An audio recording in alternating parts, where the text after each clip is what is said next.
Assalamualaikum warahmatullahi wabarakatuh. Salam sejahtera untuk kita semua. Semoga kalian dalam keadaan sehat ya.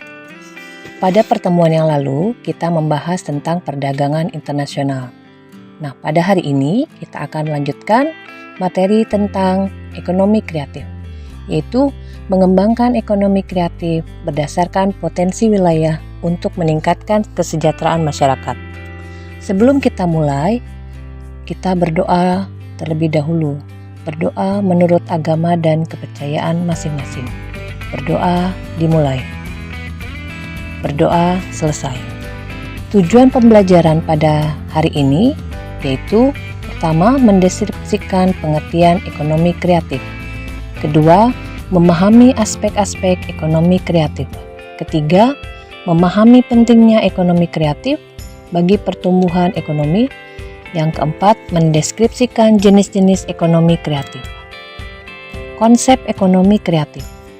Ekonomi kreatif adalah sebuah konsep di bidang perekonomian di era ekonomi yang baru dengan mengutamakan kreativitas dan informasi, yang mengedepankan sumber daya manusia yang memiliki ide dan pengetahuan yang digunakan sebagai faktor utama dalam produksi. Karakteristik ekonomi kreatif. 1. Kreasi intelektual mencakup kreativitas, keahlian, dan talenta. 2. Berbaris pada ide atau gagasan. Ketiga, pengembangan tidak terbatas pada bidang usaha. Keempat, konsep yang dibangun bersifat relatif. Sektor-sektor ekonomi kreatif. Subsektor ekonomi kreatif yang telah ditetapkan oleh pemerintah sebagai fokus pengembangan ekonomi kreatif hingga tahun 2025 meliputi 1. Periklanan, 2. Arsitektur, 3. Pasar barang seni, 4.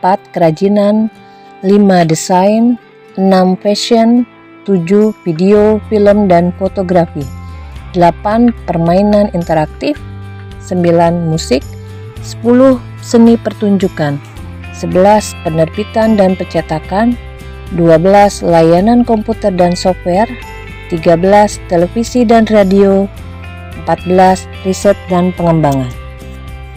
Yang pertama kita bahas tentang periklanan. Kegiatan ini berkaitan dengan jasa periklanan, yaitu komunikasi satu arah dengan menggunakan medium tertentu, meliputi proses kreasi, operasi, dan distribusi dari periklanan yang dihasilkan. Bisa berupa iklan TV, radio, brosur, iklan sosial media, flyer, spanduk, dan lain-lainnya untuk memasarkan produk atau jasa. Yang kedua, arsitektur.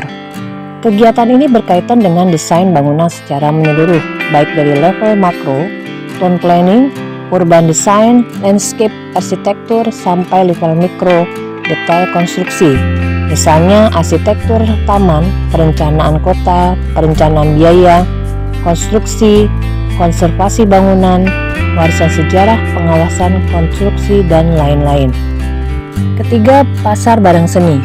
Kegiatan ini berkaitan dengan perdagangan barang-barang asli, unik, dan langka, serta memiliki nilai estetika seni dan sejarah yang tinggi, melalui lelang, galeri, pasar, swalayan, dan internet. Contohnya, barang-barang musik, percetakan, kerajinan, otomobil, dan film. Yang keempat adalah kerajinan. Kegiatan ini berkaitan dengan kreasi, produksi, dan distribusi produk yang dibuat atau dihasilkan oleh tenaga pengrajin yang berawal dari desain awal sampai proses penyelesaian produknya. Antara lain meliputi barang kerajinan yang terbuat dari batu berharga, serat alam maupun buatan kulit, rotan, bambu, kayu, dan lainnya. Kelima, desain. Kreativitas ini berkaitan dengan kreasi desain interior, desain grafis, desain produk, desain industri, konsultasi, identitas perusahaan, dan jasa riset pemasaran, serta produksi kemasan dan jasa pengetahuan. Yang keenam, fashion. Kegiatan ini berkaitan dengan kreasi desain pakaian, desain alas kaki, dan desain aksesoris mode lainnya, produksi pakaian mode dan aksesoris, konsultasi lirik produk, berikut distribusi produk fashion. Yang ketujuh yaitu video, film, dan fotografi. Kegiatan ini berkaitan dengan kreasi produksi video, film, dan jasa fotografi, serta distribusi rekaman video dan film, termasuk di dalamnya penulisan skrip, dubbing film, sinematografi, sinetron, dan festival film. Kedelapan, permainan interaktif atau game. Kegiatan ini berkaitan dengan kreasi, produksi, dan distribusi permainan komputer dan video yang bersifat hiburan, ketakasan, dan edukasi. Subsektor permainan interaktif bukan didominasi sebagai hiburan semata-mata, tetapi juga sebagai alat bantu pembelajaran atau edukasi. Kesembilan, musik. Kegiatan ini berkaitan dengan kreasi atau komposisi, pertunjukan, reproduksi, dan distribusi dari rekaman suara. 10. Showbiz. Kegiatan ini berkaitan dengan usaha pengembangan konten, produksi pertunjukan, misalnya pertunjukan wayang, balet, drama, musik, teater opera, dan lain-lain. Termasuk musik etnik, desain dan pembuatan busana pertunjukan, tata panggung, dan tata pencahayaan. 11. Penerbitan dan percetakan.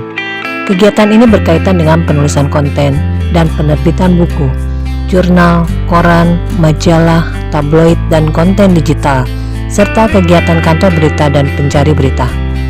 Subsektor ini juga mencakup penerbitan perangko, materai, uang kertas, paspor, tiket pesawat terbang, dan lainnya.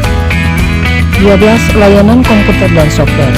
Kegiatan ini berkaitan dengan pengembangan teknologi informasi, termasuk layanan jasa komputer, pengolahan data, pengembangan database, pengembangan piranti lunak, integrasi sistem, desain dan analisis sistem, desain arsitektur piranti lunak, desain prasarana piranti lunak, piranti keras, serta desain portal termasuk perawatannya.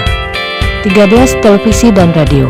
Kegiatan ini berkaitan dengan usaha kreasi, produksi, dan pengemasan acara televisi, seperti games, kuis, reality show, infotainment, dan lain-lain.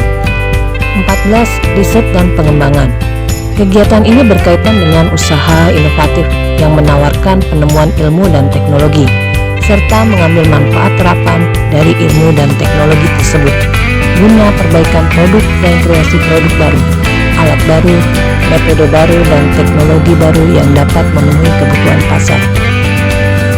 Selanjutnya kita bahas tentang perkembangan ekonomi kreatif di Indonesia. Industri kreatif di Indonesia sudah lama ada, meski masih belum terpaut dan hanya berada pada level kecil. Selain juga tersebar mengikut daerah masing-masing. Penggunaan istilah ekonomi kreatif mulai dikenal tahun 2001, yaitu ketika John Hoskin menerbitkan bukunya yang mengulas tentang industri kreatif. Ekonomi kreatif muncul sejak masa pemerintahan Presiden Susilo Bambang Yudhoyono dan berlanjut pada pemerintahan Presiden Joko Widodo sekarang. Selain itu, kemunculan industri di Indonesia juga dikarenakan mulai adanya ASEAN atau Masyarakat Ekonomi ASEAN yang sudah berkembang beberapa tahun sebelumnya. Kegiatan kreatif yang secara rutin diselenggarakan di daerah Bandung misalkan di Braga Festival, Jakarta Festival Kota Tua, Solo, Solo Batik Karnival, Yogyakarta, Festival Kesenian Yogyakarta, Jember, Jember Fashion Carnaval, Bali, misalkan Bali Fashion Week, Bali Art Festival, Bali Sano Festival, Lampung, Waikambas Festival, Palembang Festival Musik.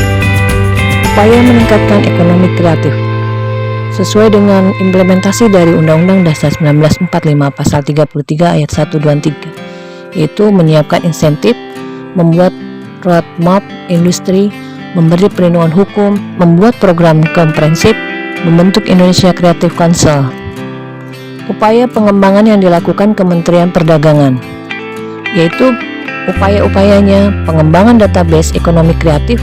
Yang kedua, peningkatan penggunaan teknologi melalui program kemitraan, Pekan Produk Kreatif Indonesia, Festival Ekonomi Kreatif, Wahana Kreatif, peningkatan jangkauan dan efektivitas pemasaran.